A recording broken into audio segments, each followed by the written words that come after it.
দেরিতে হলেও টি-20 ফরম্যাটের কদরটা ভালোভাবেই বুঝেছে বাংলাদেশ ক্রিকেট বোর্ড বিসিবি। অবশেষে বিপিএল এর পাশাপাশি নতুন টি-20 লিগ চালু করতে চলেছে বিসিবি, অর্থাৎ বিসিবি সভাপতি নাজমুল হাসান পাপন এমনটি জানিয়েছেন। যেই লিগের নাম হতে চলেছে জাতীয় লিগ টি-20, অর্থাৎ জাতীয় টি-20 লিগ। এই নামেই নতুন লিগ চালু করতে চলেছে বাংলাদেশ ক্রিকেট বোর্ড বিসিবি, যেখানে 8টি দল থাকবে এবং প্রতিটি দল 7টি করে ম্যাচ খেলবে এবং 2 ফাইনালিস্ট পাবে 8টি করে ম্যাচ। এই ম্যাচের প্রতিটি ফি ধরা হয়েছে 20,000 টাকা। তবে এখনো কোনো চূড়ান্ত সিদ্ধান্ত নেয়নি বাংলাদেশ ক্রিকেট বোর্ড বিসিবি।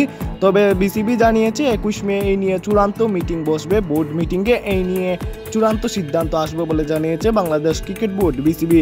তবে এই বছর এই লিগটি চালু হওয়ার সম্ভাবনা রয়েছে। 2025 সালের জানুয়ারি থেকে এই লিগটি অবশ্য চালু করার কথা রয়েছে, যেখানে 8টি করে দল থাকবে এবং প্রতিটি দল 7টি করে ম্যাচ খেলার সুযোগ পাবে। এতে বাংলাদেশের টি-20 খেলোয়াড়রা টি-20 নিয়ে আর একটু এগিয়ে যাওয়ার স্বপ্নটা দেখতে পারবে।